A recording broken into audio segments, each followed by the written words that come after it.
Hi, my name is Dawn Sutherland. I teach at Liberty University in the School of Divinity, and sometimes I go to conferences, sometimes all over the world, and then I come back and record them and put them on YouTube or my website so you guys can see what we're talking about at these conferences. This happens to be one of my favorite conferences I've ever attended. It is called the International Jacques Ellul Society Conference. It happens every 2 years.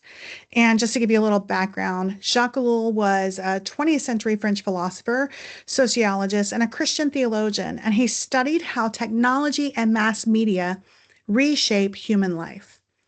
This year's conference was on his book, particularly on his book, The Humiliation of the Word. And Ellul argues that modern culture has elevated images over language, spectacle over truth, and immediate impressions over thoughtful understanding. He believes that as words lose their authority, general dialogue, moral responsibility, and even our ability to recognize truth begin to erode. And he was ahead of his time because we're all kind of feeling that right now, right? This is one of my favorite talks I've ever given. It's a little bit more personal than usual, and it's titled Simulated Speech and the Silence of Meaning, Reclaiming the Word in an Age of Noise. And if you're on YouTube, you will find, I always write academic papers that are cited. I don't ever read them because I talk differently than I write. But if you're into that and want to see all the citations on YouTube, I will put it in the description or the comments. And on the website, it's on my events page. Just scroll down to the conference that you want to see and I'll be there. So let's get started with this talk. And like I said, this one gets a little personal. Simulated speech and the silence of meaning. So my husband served 20 years on active duty, and he's a retired officer in the United States Army, and he still supports the men and women that he served with as a contractor. So if the word patriot means anything in its plainest sense, one who loves his country and spends himself in his service, then his life is what that word looks like when it's kept. Well, in October of 2001, 45 days after the World Trade Center towers fell, Congress passed a statute titled Uniting and Strengthening America by Providing Appropriate Tools Required to Intercept and Obstruct Terrorism. You probably don't know that as its title, though. You probably know it by its reverse engineered acronym, the USA Patriot Act. The statute expanded the United States Domestic Surveillance Authority, which is a matter for ordinary legal argument.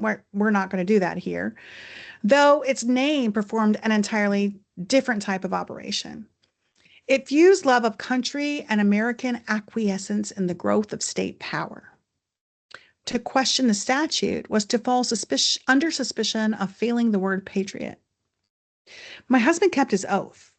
He also kept his convictions about the Constitution that oath named, which means he cannot subscribe to every erosion of its liberties carried out under patriotism's borrowed banner. So a question took up residence at our family's dinner table, and it has never left. Is he no longer a patriot? Or does the original meaning still stand? And if it stands, where does it live now that the state has requisitioned the word? The man kept his oath. The word did not keep its meaning. In political economy, the mechanism has a name. Robert Higgs documented it as the ratchet effect. It's what happens when state power expands in crisis and never fully recedes when the crisis passes. The ratchet operates on the lexicon as surely as a statute on the books. Words conscripted in wartime never fully demobilize, not really. Homeland entered the American civic vocabulary essentially overnight in 2002, trailing an entire department behind it.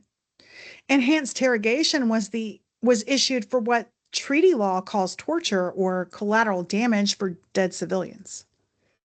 Each emergency seems to ratchet the language, and when the emergency passes, the requisition meaning of the word still stays on, while the original meaning is left without a home. Orwell saw the operation before anyone had named it. Political speech exists largely for the defense of the indefensible, and its instrument is the corruption of words. The distinctions here must be precisely kept because blurring them is itself a symptom of the disease. The statute is law, the title is rhetoric, and the co-option lives in that space in between them. Four 20th century prophets watched this disease spread from four different angles, and their forecasts have hardened into a familiar quartet that sings ever too loudly in our present day lived reality. See, Orwell feared the state would erase words. His heirs run subtler operations, discouraging 7 words in the federal agency's budget vocabulary here, annexing patriot there. Huxley feared no censor at all. He said we would be too entertained to notice what was slipping away. And just 5 days before this paper was finalized, the world was enthralled with a celebrity wedding at Madison Square Garden, which commanded the entire apparatus of media journalism from live news blogs and social media streams, posts and all. An operation of attention that any government might be jealous of. Postman feared the format, that public discourse would be repackaged as entertainment until the two became indistinguishable. Postman did not live to see the fact-checking industry built to guard the public's grip on truth in concept, deploy the same full rigor on rumors on that very same wedding's guest list, or the same live updates, whether the subject is a ceasefire or a seating chart. All three describe what is done with words, around words, and to the audiences of words. Jacques Ellul went deeper, and our trio became the quartet, entangled together in his findings. It was Huxley, after all, who pushed for the English translation of La Technique, saying Ellul had made the case that Brave New World only dramatized.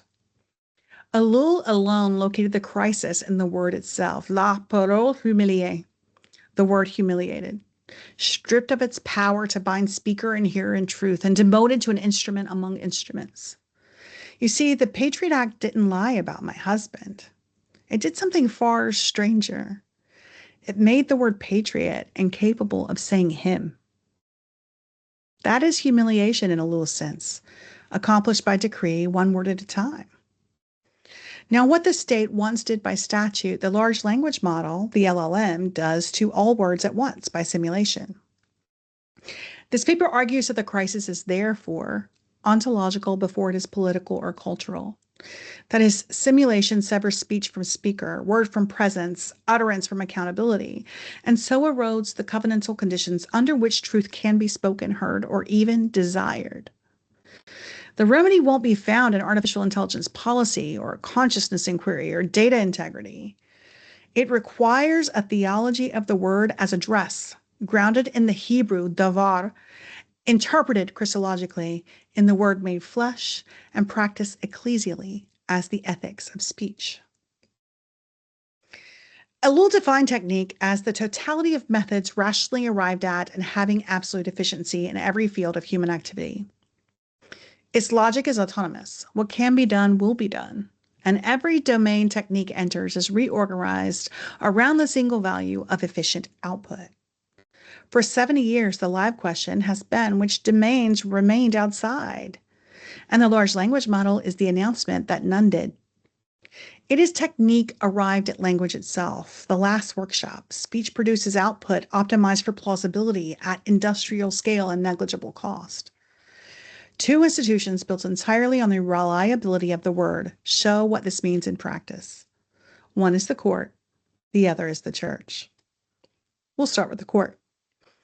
In the 2023 case, Mata versus Avianca, attorneys for a personal injury plaintiff filed a brief resting on cases with names like Varghese versus China Southern Airlines, complete with docket numbers, internal citations, and judicial reasoning. Yet none of the cases existed. Not really. ChatGPT had produced fluent legal speech with no actual law behind it. And when counsel asked the tool whether the cases were real, it affirmed its own inventions. The sanctions opinion reads like an exercise in Ellulian diagnosis. The fabricated opinions wore the full costume of authority, and they rang hollow. What failed was not the information, but the testimony. A formal brief serves as an officer of the court speaking on his oath, and there was no one behind the words. In June 2023, some 300 worshipers filled St. Paul's Church in Fürth, Bavaria, for a service composed almost entirely by ChatGPT and delivered by avatars on a screen above the altar. The machine preached, prayed, and pronounced the benediction. The congregation stood to receive a blessing that no one gave. Whatever you make of this experiment, the theological grammar is pretty revealing because there was preaching without a preacher, a blessing without a blesser, and the word of proclamation was produced as output. Ellul traced the humiliation of the word through its subjugation to image. And here, right here, is where these two orders collapse into one. These are words that function as images. They served as surfaces of plausibility to be consumed rather than an ecclesial address to be answered. Harry Frankfurt offers a crucial distinction here. He believes the liar remains parasitic on truth because he must track it in order to deny it. What Frankfurt called bullshit is speech produced in indifference to truth. And indifference, he argues, is the greater enemy. A large language model is indifference made into architecture. Its own researchers concede the point in their famous epithet for it, a stochastic parrot, a system for predicting plausible continuations with nothing traced at all. This is why I think misinformation is a category error as the name of our crisis here. Misinformation is false content and can be met or argued with true content. Simulated speech is another kind of thing altogether. It's not false statements, but unowned ones, sentences that no one has said. Joseph Pieper, writing on The Sophist, drew the sequence that follows. The word first abandons truth, and then the word becomes an instrument of power. The severity of the severance shows up most clearly where simulation gives speech to the dead.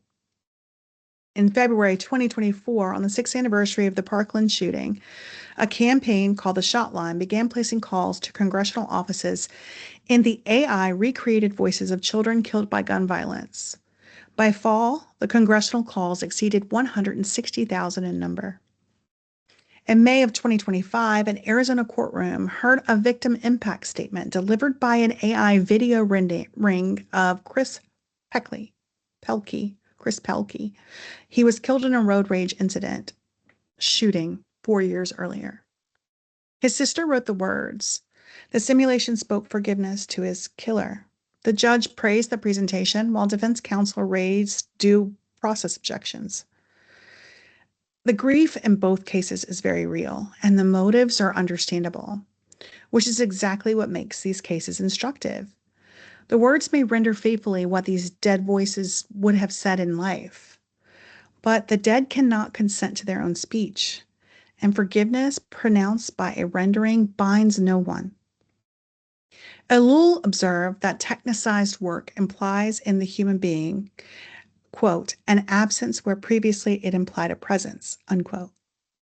He actually wrote that sentence about labor, but it has become the precise description of our speech. Now we'll talk about the ontology address. On April 5th, 1887, a teacher led a deaf and blind 7-year-old to an already vintage well of her Alabama home. She held one of the child's hands under a rusted spout while water poured over it and spelled W-A-T-R into the other palm. Somewhere in the repetition, the child understood, and she understood more than just a vocabulary lesson. Quote, that living word awakened my soul, Helen Keller wrote of the moment. Quote, gave it light, hope, joy, and set it free, unquote. Nothing was transferred at the well house that an information theorist could measure. What happened was address. A person reached a person through a sign, and a soul answered.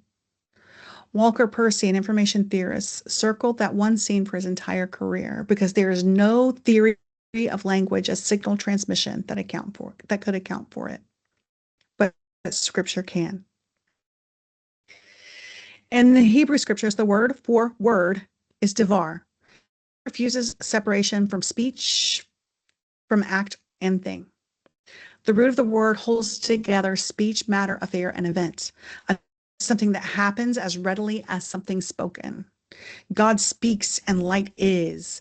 By the word of the Lord, the heavens were made, for he spoke and it came to be. Psalm 33, 6 and 9. The word goes out like rain and snow and does empty, but accomplishes its sending. Isaiah 55, 10 through 11.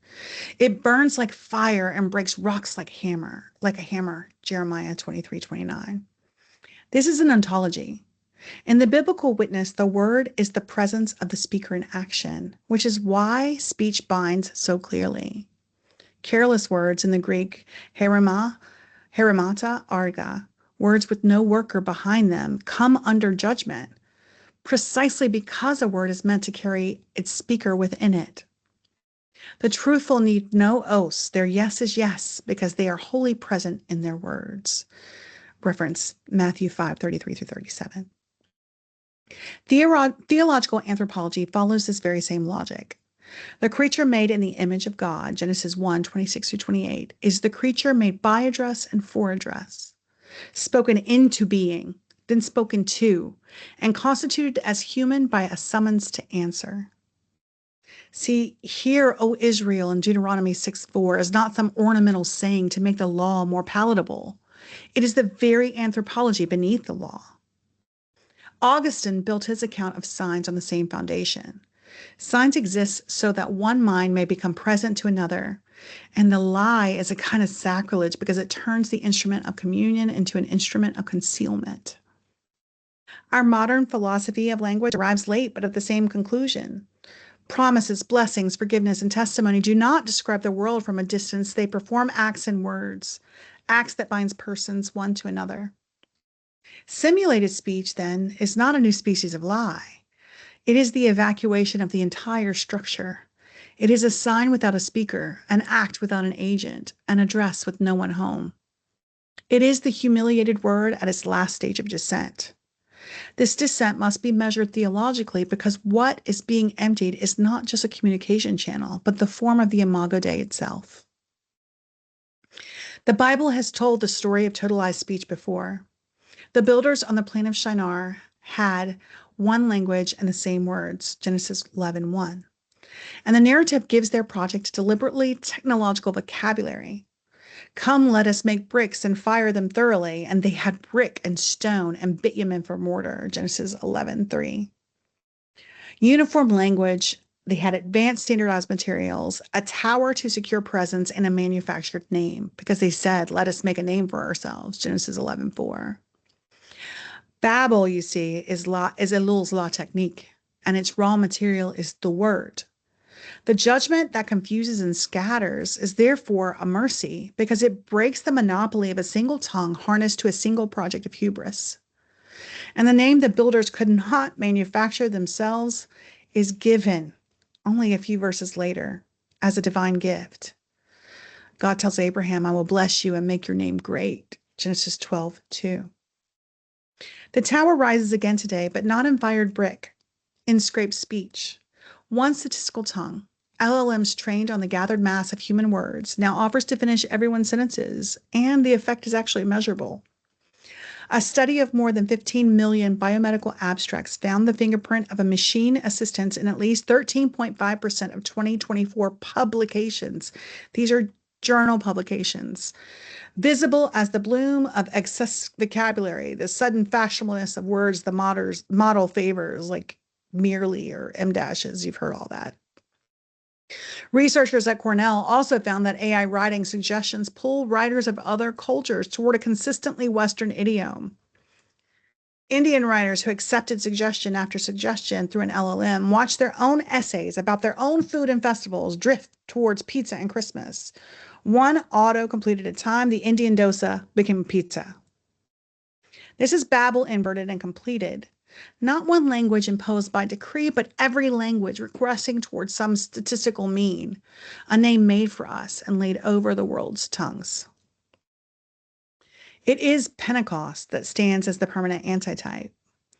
The Spirit's miracle in Acts 2 is not the restoration of one single language, because each person hears his own native language and he hears the mighty works of God. This is a unity of understanding without a homogenization of speech. While the tower makes one voice, the Spirit makes one hearing. Amos describes one of the strangest divine judgments in the Old Testament. It's not a famine of bread or a thirst for water, but hearing the words of the Lord. The prophet goes on to say, they shall run to and fro, but they shall not find it. Amos 8:11 and 12. See, in Amos, noise is the form by which this famine takes. Judgment is not silence imposed, it's hearing starved. And it can occur, the prophet insists, amid frantic motion and endless consumption. And so it has.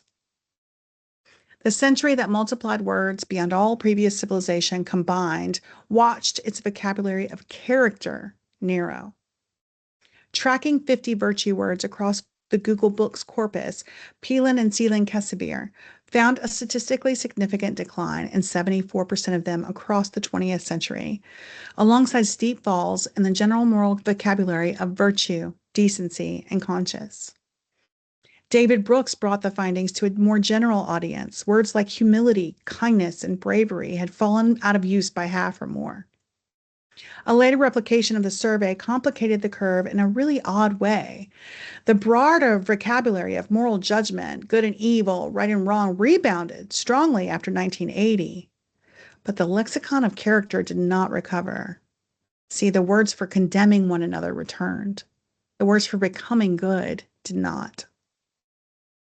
Amos's famine has a second symptom, though. During the drafting of this paper, a claim circulated widely online that more than 11,000 common English nouns, integrity is one of them, had collapsed in uses by over 80% within just a few years. That number traveled from a self-published index on LinkedIn through viral posts to reflective essays, gathering credibility at every step. However, I'll tell you what I found. It's unverifiable. No corpus supports it. The standard historical corpus does not even cover the most recent years in question. And the same genre of claim, the sacred vocabulary is vanishing, was tested against the data in 2018 and failed. That 11,000 common nouns and integrity figure almost entered these footnotes because it felt true. And it felt true because it flattered the thesis. But therein lies the lesson. In the economy of noise, even reports of the famine can arrive as noise. And verifying one's own congenial evidence has become part of the ethics of the word. A scholar who will not check a flattering number has already joined the very same chorus she laments. A third symptom of the famine, and perhaps it's the most intimate because it appears in persons who are speaking fluently. University teachers of English surveyed in Kiev reported students submitting case studies studded with sophisticated vocabulary far beyond their proficiency. Asked to verbally explain the terms they had deployed, the students could not. One teacher's summary deserves a full quotation here. AI, she says, quote, assists students to sound more intelligent than they are, and in doing so, they mute their learning, unquote. 68% of the teachers reported that AI use in vocabulary work hinders the internalizing of new words in context. That study is small, perceptual, and it's honest about both. But it locates the famine where a theology of the Imago Dei might predict. Not first in the corpus, first in the person. The creature meant to own her words wears them instead as a costume. Alistair MacIntyre opened After Virtue with the image of a civilization holding fragments of a moral vocabulary severed from the practices that once gave the word sense. The LLM, the large language model, is a fragment arranger of exactly the same kind. It can produce integrity in any sentence, but it can no more mean the word than the students could explain it. A famine of the word can happen inside fluency. And that sentence should frighten us more than any other statistic in this research. Scripture knows two silences, and the difference between them provides a way out of the noise. There is the silence of judgment, the famine of hearing, but there is also a silence in which hearing becomes possible again. Elijah at Horeb is given wind, earthquake, and fire, and the Lord is in none of them. Kol demama daka. A voice, a whispered silence. That's where God is. And the prophet hides his face. Reference 1 Kings 19:12-13. Well, on the 11th of November, 1919, at the request of King George V, the British Empire stopped for 2 minutes. Trams halted mid-route. Telephone exchanges went quiet and the roar of London fell away, so that the names of 1 million dead could find their way into the ears of the hearing. A civilization briefly practiced that second biblical silence, and they practiced it fittingly for the sake of men like the example I began with, soldiers whose words have become oaths. Bonhoeffer made listening the first service ode to God and to one another, and he warned that those who cannot listen will soon be prattling on about nothing, even in the presence of God. The psalmist offers the solution in one single command: be still and know that I am God. Psalms 46:10, or the Masoretic text 46:11. Harpu udu is a meditative imperative, inviting surrender, letting go of unconscious tension and quieting the noise from the outside world. The verb harpu carries with it a sense of ceasing, slackening, or letting go, rather than just an acoustic quiet. Both the Septuagint's scholastate and the Vulgate's vacate render the context as a command to cease and desist. The construction imperative followed by vav and a second imperative bears a consequential force, the same as Genesis 42:18, do this and you will live. In other words, the knowing is predicated on the ceasing. The knowledge of God is made to wait upon the stilling of the striving that drowns him out. What the psalm commands, our present age cannot abide. Our reflex before noise is to add to it, to answer speech we distrust with speech of our own, striving against striving until nothing in our field is sound. The answer to simulated speech will not be louder, authentic speech, because counter noise is still noise. It begins instead where the psalm begins, in a recovered stillness, the ceasing in which a word can once again be received as address, weighed and answered. What George Steiner called the wager that there is real presence behind the sign.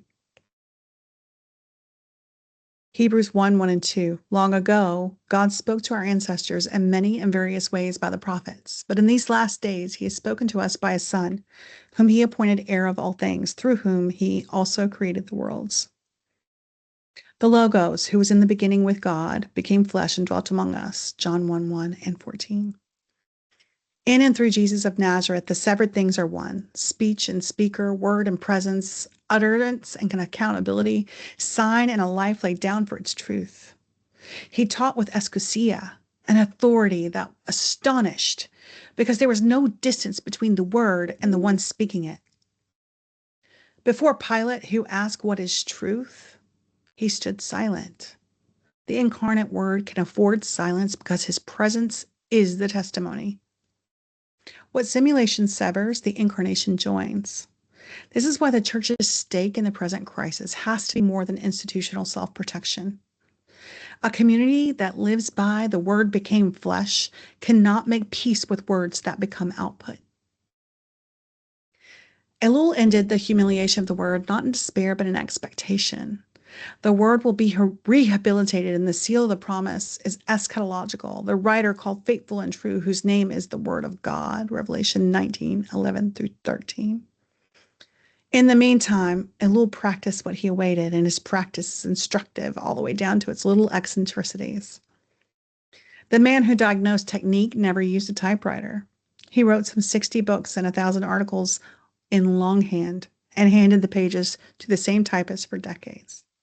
When an unknown young American mailed an envelope addressed simply to Professor Jacques Ellul, University of Bordeaux, Ellul answered by hand within weeks. He said, "How can I tell you my joy in receiving your letter?" The reply began, and the American, who could not yet read French, carried it to a bookstore so a friend could translate. That American's name is David Gill, and he was at this conference, and it was amazing to see him. He was a founding member of the Ellul Society. Consider everything that exchange required, that no LLM can supply. It was weeks of waiting, a hand that got tired, a friendship text for translation, and a word that puts its author permanently on record across the ocean. That correspondence lasted for 22 years and reshaped scholarly life. This was not nostalgia. Ellul taught that saying no is the first act of a free person, that to exist is to resist that technique. His life said no in longhand. The situation can seem dire, and in many ways it can be. So what do we do now? Our temptation is to answer at the scale of the crisis with policy for platforms and countermeasures for the noise. And some of that work belongs to the vocations of legislators and engineers, and Christians should be present in all of it. Still, I think Ellul would warn, and the whole argument here affirms his warning, that the world will not be saved by technique applied to technique. It will be kept the way words have always been kept, by persons who remain inside them in communities small enough for address. The Kiev researchers who documented AI over-reliance declared in print the AI tools used to polish their own manuscript and took responsibility for every sentence, while the lawyers in Avianca concealed theirs until a judge compelled the confession. And the difference between those two cases is nearly the whole of ethics. Fast from simulation as a discipline rather than a phobia, putting to tool every question Postman put to every technology. What is the problem for which this is the solution? And do the unsubstitutable things. Sit with the child, open a book and read. Ross Douthat's survival counsel for the digital bottleneck is a bottom line. A list of embodied acts of the word, and it closes with Moses' admonition to choose life. We have to keep the practices. Listen before speaking and listen long. Promise and be findable when the promise comes due. Bless with a voice that can also weep. Tell the truth to someone who can hold you to it and stay within reach of being held. None of this outshouts the noise, and none of it needs to. A word kept by a person is the one thing simulation cannot manufacture, and is the mustard seed form in which the rehabilitation of the word already grows. Our 4 20th century prophets feared for the word. They diagnosed it, but could not fix it, as brilliant as they were. Our very Christian confession is that the word has already come from beyond the noise, was humiliated further than Ellul dared to detail, down to the silence of a tomb, and the word himself still speaks. Despair is therefore not available to us, and neither is panic. And a season when the state can requisition a word and the machine can counterfeit all of them. One retired Army officer I know still keeps an oath the lexicon no longer knows how to name. No, the word may not have kept its meaning. The man kept his word. In that order of loss and keeping, the church hears its assignment and its confidence. The grass withers, the flower fades, and the word of our God will stand forever. Isaiah 48.